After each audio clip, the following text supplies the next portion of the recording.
Hello everybody, good to see you again. Come on in, take a seat.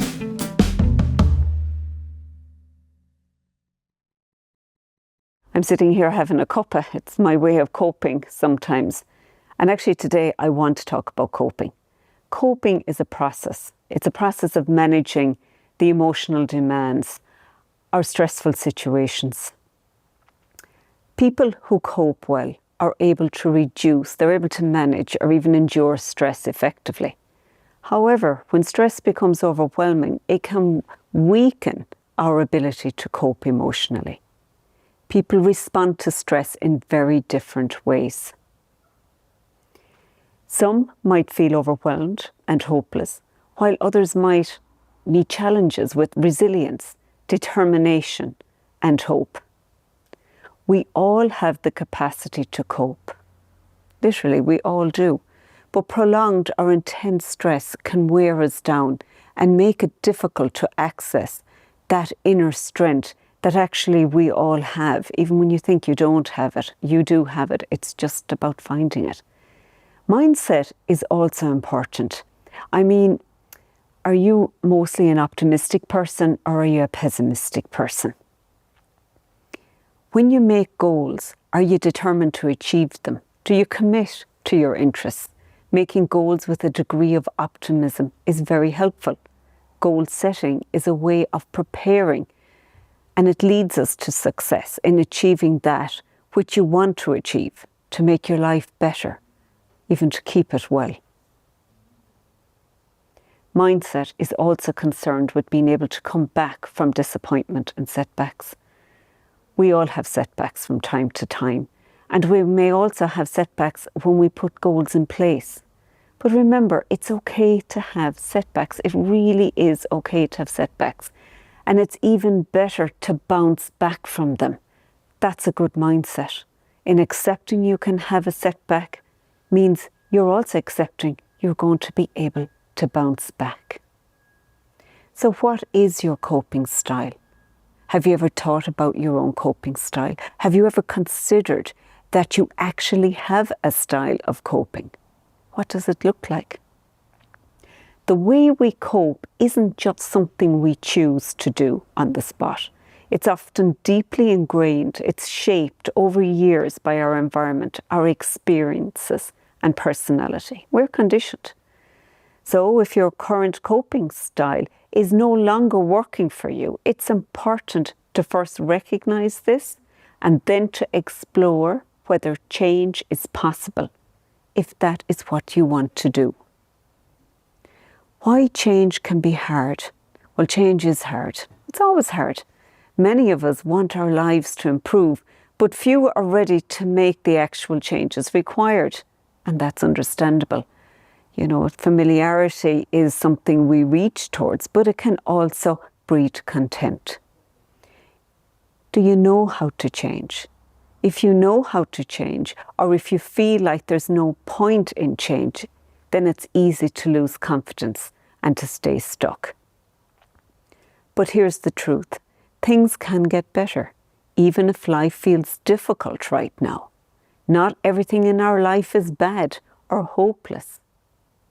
The psychologist Viktor Frankl once said that meaning in life can be found in three ways: through work, through love, and even through suffering. Imagine that, even through suffering. You've probably heard the old saying, live in hope or die in despair. Coping styles. There are four main types. Let's look at some of the common coping styles. There's the over-controlling one. There's being passive in your coping, which is about being under control. There's active coping. There's surrendering. And among these, active coping and surrendering are seen as healthy and adaptive, while over-control and passive coping can be maladaptive. They're the bad guys. They're unhelpful, and they're unhelpful over time. Over-controlling coping styles. This style involves trying to manage every detail of a stressful situation in your life. It often is becoming very rigid, maybe overly perfectionist, and being inflexible. An example might be a student under academic pressure, creates an extreme study schedule, refuses to take breaks, and panics if plans change, like a 10-minute delay in a session. They avoid asking for help because they see it as a sign of weakness. Of course, this coping style can lead to burnout, can lead to anxiety, obsessive thinking, and feelings of being trapped in negative thoughts. Staying awake at night, or waking up in the middle of the night are just some of the symptoms. Then we have passive coping, under control. In passive coping, the person gives up control and lets others handle the situation for them. And that is where we more often than not avoid taking responsibility, and we may use unhealthy methods to cope, and we numb stress in us. But just like taking alcohol or taking drugs, various behaviours that can, in the long term, hurt as opposed to helping. Other examples include complaining to get sympathy, saying the same old story over and over again, maybe a narrative from the past that keeps playing like a record that's scratched, avoiding difficult tasks or what is perceived to be difficult, so the real avoidance. Confidence, self-esteem may be quite low in this style. But active coping involves taking steps to address the stressor directly, or changing how we think about it at minimum. It's about using your own strengths to move forward. Examples include problem solving, seeking information or support, reaching out, reframing the problem in a more positive way. Like earlier I spoke about CBT, reframing the thoughts. Healthy surrender, wonderful one. Surrender doesn't mean giving up. It means accepting what you cannot control and having the wisdom to know what you can't control. An example might be trying to force yourself to fall asleep, which often backfires. The harder you try, the more awake you feel. In this case, it is important to realise that letting go is actually the smarter way to cope. Healthy surrender helps when controlling a situation is actually making it worse. Want to change your style? If you recognise that your coping style is unhelpful, here are the steps to begin moving toward active or surrendering strategies. Step 1, awareness. Remember the journal I spoke about in the last episode? Keep a journal, whichever way that is, written or photographic. Track how you react to stress. Do you avoid it? Do you overthink it? Do you distract yourself with food, alcohol, etc.? Step 2, identify patterns. Are these situations where you always shut down, overreact, or try to control everything? Step 3, take action. Ask yourself a question. What small thing can I do about this? Break problems into smaller steps. Define steps. Back to SMART goals. Look at the specifics in this. Make a list of what's in your control and start there. Seek support and growth. Impactful socialisation. Reach out to others. Strong social connections, I've said it before, are key to resilience. Learn more about the issue. Build your knowledge and grow your confidence. Focus your energy on what you can control. Try the circles of influence exercise. Do you ever hear about it? Draw 3 circles. 1, the circle of control, where things you can control, your actions, your attitude, your effort.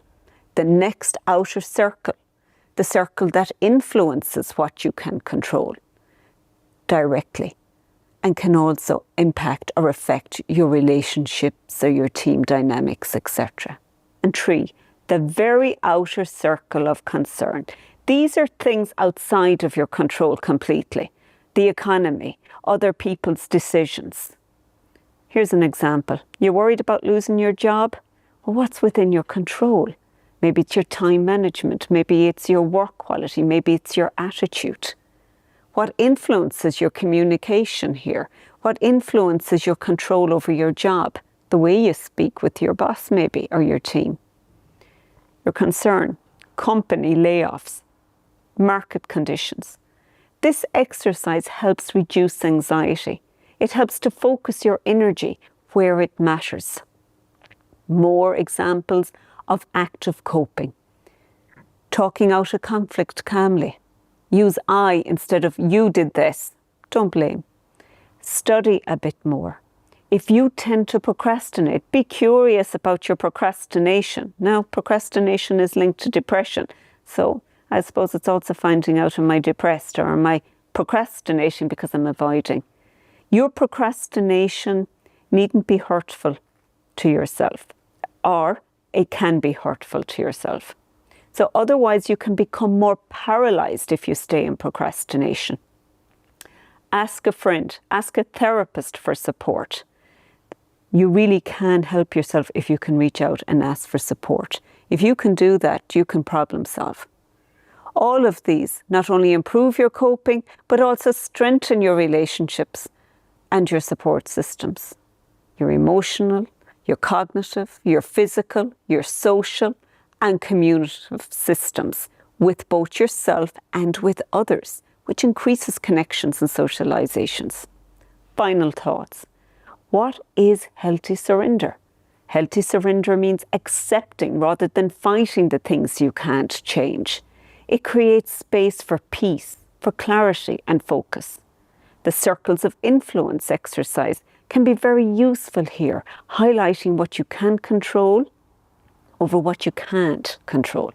And this will hopefully support you to let go, let go, let go. So what's your emotional coping style? And more importantly, do you want to make it healthier? If this is difficult, get support from the right places, get connected and grow.